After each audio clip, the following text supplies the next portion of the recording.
Today we're going to be checking out the newly released reveal trailer for Call of Duty Black Ops 2 and pointing out some things that you might have missed. As you can see, the year is 2025. Call of Duty is finally going into futuristic warfare. We're about to see Sergeant Frank Woods, one of the stars of the first Black Ops. Woods is probably pushing like 90 in 2025, and he'll be the one recalling missions from his past. You can see there are plenty of awards on the wall. Woods is highly decorated at this point. There are a bunch of numbers flying around the screens here, but if you actually pause and slow it down, you can see that these are dates and coordinates. Right here at 7/23/86, and the coordinates are actually the African country of Angola. 10/23/87 lands us right in Afghanistan.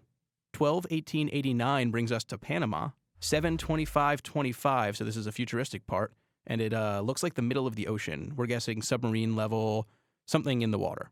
And 10/2/22 is Yemen. Our first look at one of the futuristic jets in the game, and it looks like it says Sharon on it.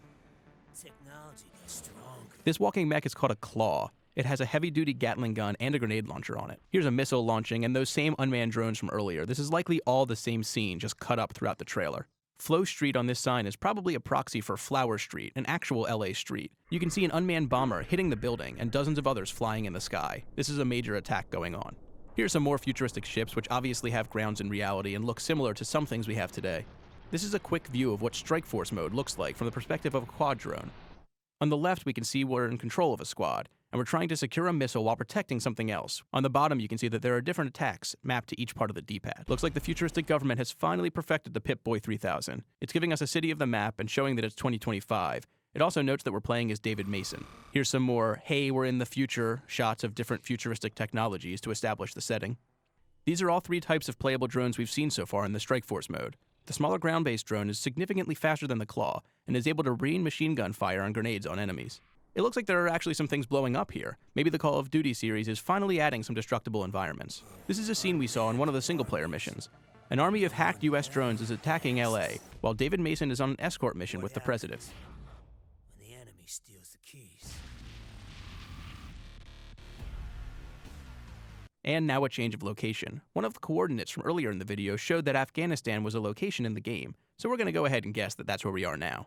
Last time it was a helicopter. This time it's a Harrier-type jet. This portion actually wasn't even on rails, but fully controllable by the player. Here's an up-close look at Mason's pistol. It looks like it supports modifications, like advanced sights, judging by the attachment on the top. On his right forearm, you can also see a wrist-mounted grenade launcher. There's no need to use your pitching arm in the future. There's also a QR code on the gun, but we couldn't actually get it to do anything. And here's our first look at Harper, David Mason's brother in arms. He acted as one of the follow beacons during the demo level. The Secret Service played the part as grunts in the LA attack we saw. They'll always need men like us. Woods holding an M16 here in a mission from the 1980s. But others cannot. The lady on the bottom right of the screen is Madam President, and you're protecting her in this mission. Another unmanned drone section of the game. Here's a rocket flying by the screen. By the size, we're guessing that it's anti-personnel and not meant for vehicles.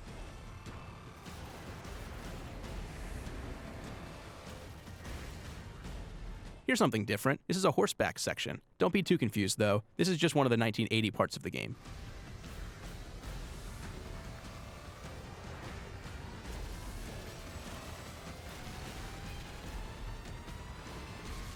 The X-47 Pegasus might be a new version of the AC-130. The black and white thermal imaging is a clear giveaway.